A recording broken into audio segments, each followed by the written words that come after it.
Olá, seja bem-vindo, bem-vinda ao nosso blog O Espírito de São Francisco de Assis nas Fontes Franciscanas.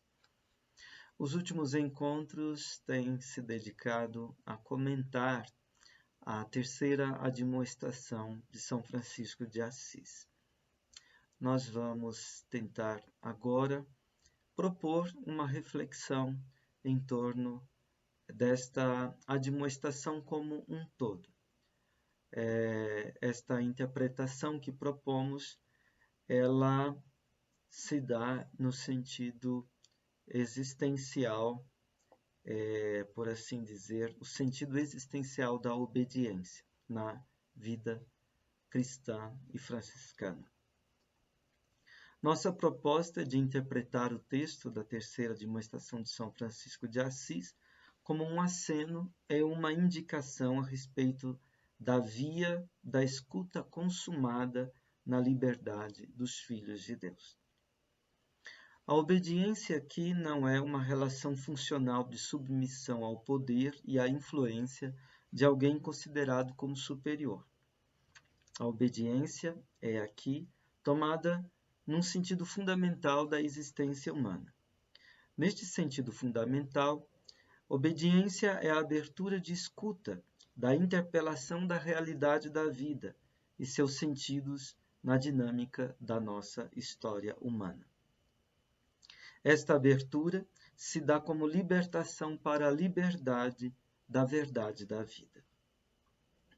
Na medida em que o ser humano se abre para a verdade e para o mistério da realidade da vida e para as suas interpelações em cada situação singular, ele se põe em sintonia e harmonia com esta, correspondendo e respondendo aos apelos da vida.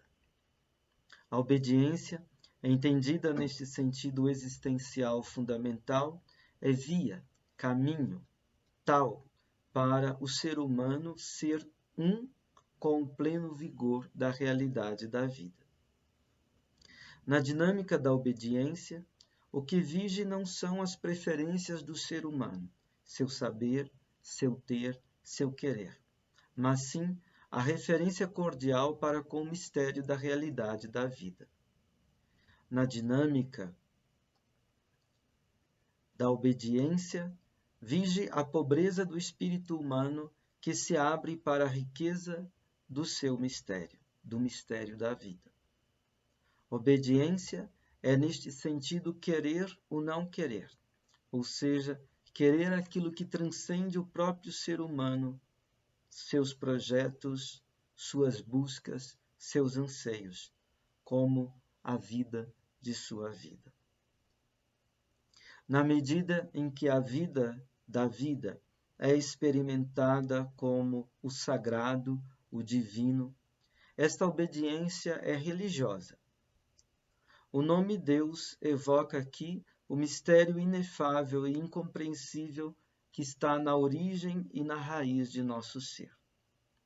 Para a fé, este mistério se dá como o ultrasentido, o suprassentido absoluto da vida, isto é, aquilo que está além de todo sentido, de todo não sentido da própria vida, de tudo aquilo que nos parece fazer sentido e de tudo aquilo que nos parece absurdo na realidade da vida. Isto quer dizer, a fé consiste em fundar a vida na verdade deste mistério, em sua revelação, em insistir e persistir na sua escuta. Para a fé cristã, Deus se revela a nós nas mensagens dos profetas que emergiram a partir da história da salvação, mas sobretudo em Jesus Cristo crucificado. Este é a própria palavra da vida que se fez carne, isto é, se tornou experiência de realidade humana. Nele, no evento da cruz, Deus diz seu sim definitivo ao ser humano, oferecendo seu amor universal e gratuito a todos os seres humanos, sem discriminações, sem diferenciações que levam a exclusões. A obediência da fé é a entrada e a persistência no seguimento de Jesus Cristo. É a abertura ao seu Evangelho, e nesta abertura, correspondência e resposta às suas interpelações. Pela obediência da fé, na dinâmica da espera do inesperado que se torna esperança contra toda esperança, e na dinâmica da caridade, isto é, do amor gratuito e universal, divino, o discípulo de Jesus Cristo passa a viver toda a sua vida não a partir de si mesmo, das suas possibilidades e competências e das preferências humanas, mas sim desde a centelha da boa vontade, a partir da vontade do Pai. O discípulo se dispõe assim a conduzir sua vontade para a dinâmica da gratuidade, conformando seu querer à dinâmica e ao vigor do querer de Deus, que é amor gratuito. Deus é amor, diz São João numa de suas epístolas. E como dizia João dos Escotos, teólogo franciscano, Deus é amor não só em seu modo de querer e agir, de efetivar e consumar suas obras, mas Deus é amor em seu próprio ser, em seu próprio modo de ser. O querer e o agir de Deus acontecem segundo a dinâmica do amor gratuidade. Jesus Cristo crucificado revelou este modo de ser, de querer e de agir do Pai, que é amor gratuito e universal, caridade. Libertar-se para a liberdade deste amor e viver em tal liberdade é o sentido da obediência evangélica, da obediência cristã.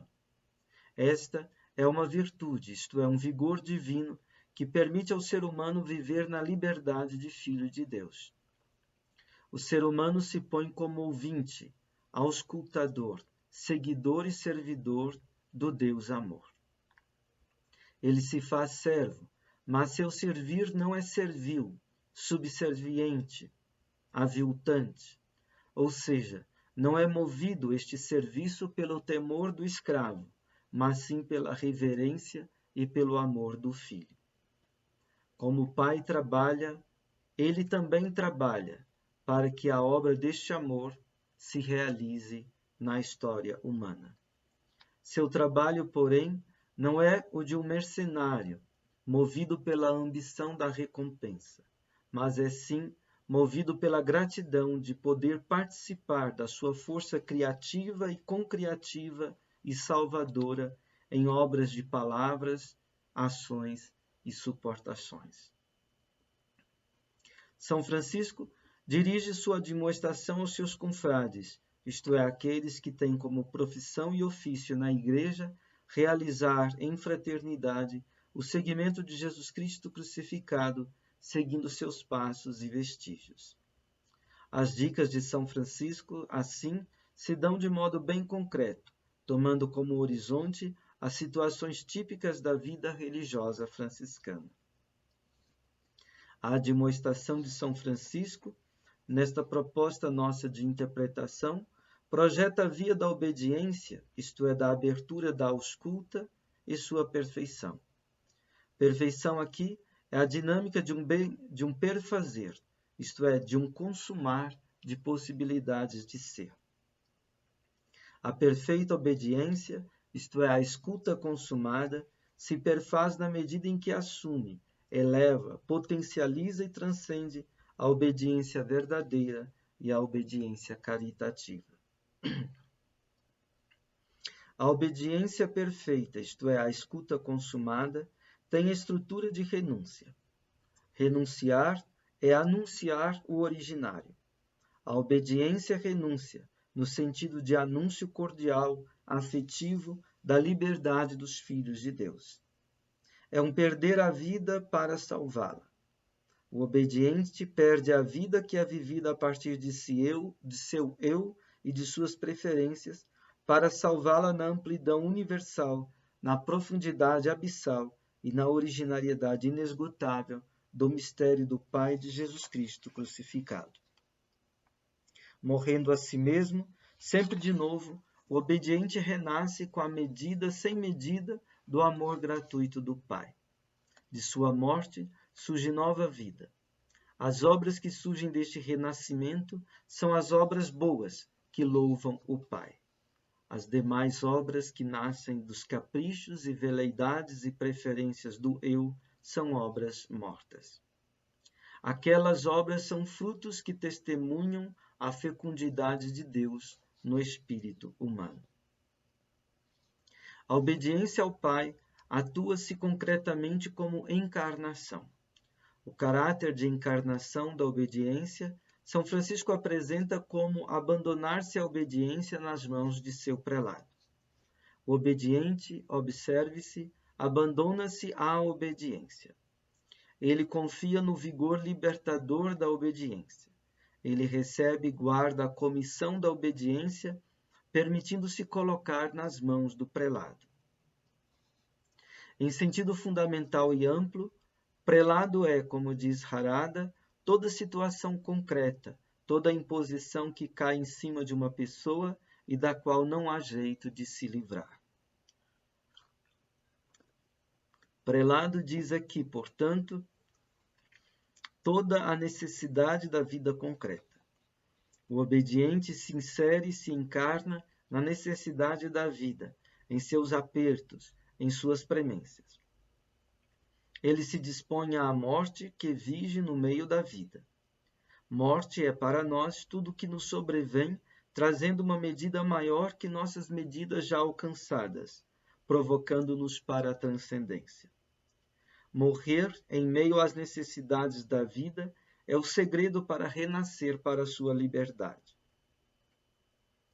O obediente é aquele que assume com espírito de autonomia adulta os desafios que as necessidades, as imposições e superveniências da vida, com outras palavras, os desafios que as mortes da vida trazem.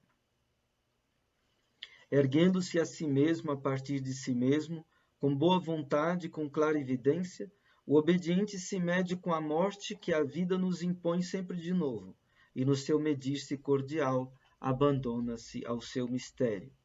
E neste abandono, renasce para a amplidão, profundidade e originariedade do mistério da vida.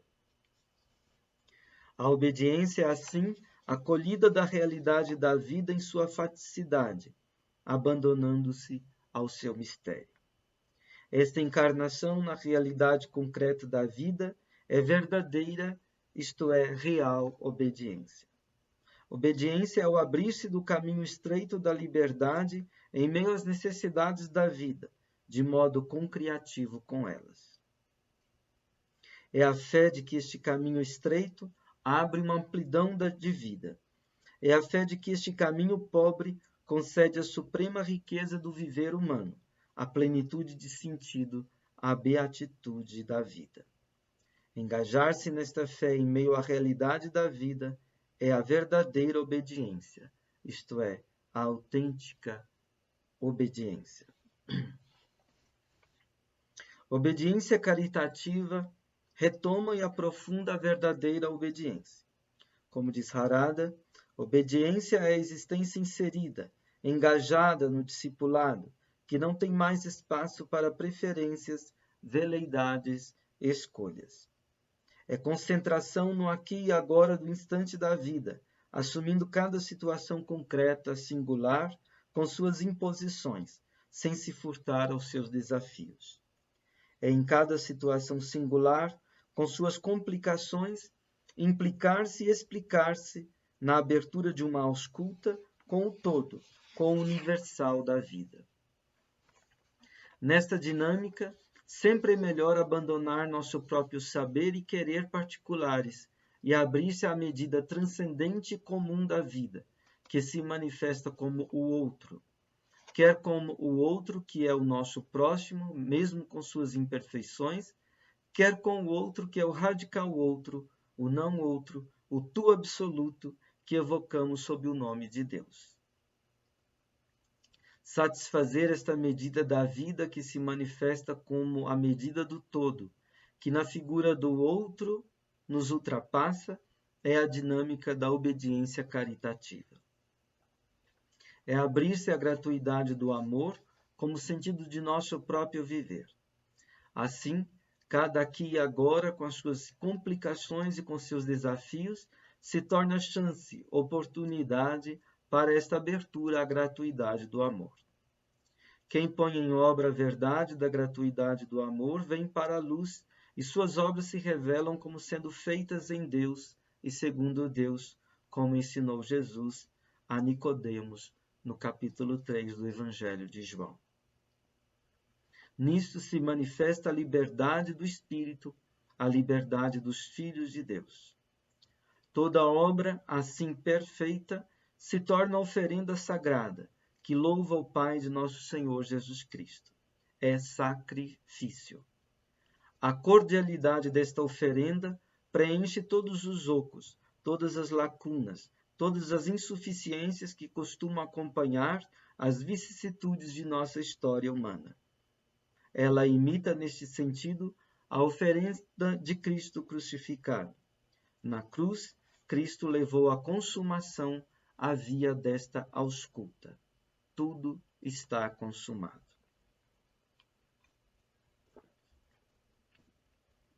Frei Hermógenes Harada indica como nexo de obediência verdadeira, obediência caritativa, na obediência perfeita, ressalta o sentido da obediência religiosa, da obediência cristã evangélica, ou melhor, crística, que é sempre uma obediência católica, isto é, universal.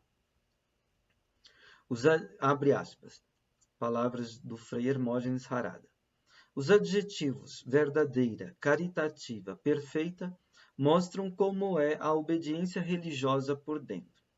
São Francisco, depois de ter falado dos primeiros 2 graus da obediência religiosa, a obediência verdadeira, que consiste em fazer positivamente aquilo que assumimos e nos impusemos, isto é, estar nas mãos do prelado de boa vontade, e a obediência caritativa, que consiste em sacrificar o próprio conhecimento e de boa vontade por obras, se dispor a obedecer, embora vendo algo melhor e mais útil, nos fala agora do 3º grau da obediência, a obediência perfeita, que consiste em não se separar do superior, quando este, em nome da obediência, pede algo que é contra o essencial humano, contra a alma. O servo que dá lucro para o seu senhor cuida para que não se perca a chance de bem que ainda há em quem mandou fazer o mal. Cuida não se separando dele. Uma atuação como esta parece ineficiente a curto prazo, mas a longo prazo realiza grandes transformações. São Francisco diz, esta atitude é preferível, escolha isso. Fecha aspas. Seguimos com nossa reflexão. A obediência perfeita exige a decisão, o salto da liberdade que se desvencilha das próprias medidas de saber, ter e poder e querer, e que se compromete com a medida maior do céu e da terra, com a medida da vida, dito de modo cristão, evangélico, franciscano, com a medida maior de Cristo crucificado e do Pai nosso que está nos céus. A obediência perfeita é entrega e abandona no desprendimento que nos liberta para a liberdade dos filhos de Deus. O salto da decisão precisa ser feito a cada dia, em cada insistência na e da escuta. Isso exige persistência, perseverança, não se furtar, não fugir da raia, nos apertos, tribulações, adversidades, confrontos, solidões. Como ensinou Dietrich Bonhoeffer, teólogo protestante, com seu poema escrito na prisão, Estações no Caminho da Liberdade, não só na disciplina e na ação, mas também no sofrimento e na morte, o cristão experimenta a libertação para a verdade da liberdade e a liberdade da verdade do Evangelho de Jesus Cristo. Isto significa abandonar nossa pretensão de saber o melhor modo de resolver as coisas, de dar jeito no mundo, de consertar a convivência humana, bem como nossa pretensão de sermos autossuficientes em nosso poder. Significa abrir-nos à graça que se perfaz na nossa fragilidade e na fragilidade dos outros. Isso pode parecer heróico, mas na verdade acontece como atitudes cotidianas. Frei Harada escreve, abre aspas, esta atitude não nos é tão estranha quanto parece. É, por exemplo, a atitude do filho bom que enxerga o erro do pai. Sofre por isso. Não lhe obedece se o pai mandar algo de ruim, mas não o despreza. Se concentra antes no bem da paternidade e não se separa dele. Não será que São Francisco se move no nível de nobreza como este? Fecha aspas. Esta positividade foi o que ditou a atitude de Jesus Cristo com relação à humanidade. Foi também a que ditou a atitude de São Francisco em relação à igreja de seu tempo, com todas as suas mazelas. Quem tem esta positividade coopera para que a força salvadora da vida se erga e se potencialize e resguarde a tudo e a todos. Quem não a tem, faz decair a força, o vigor, do elan vital em si e nos outros. Por isso, São Francisco diz que quem não tem esta positividade e cordialidade é homicida.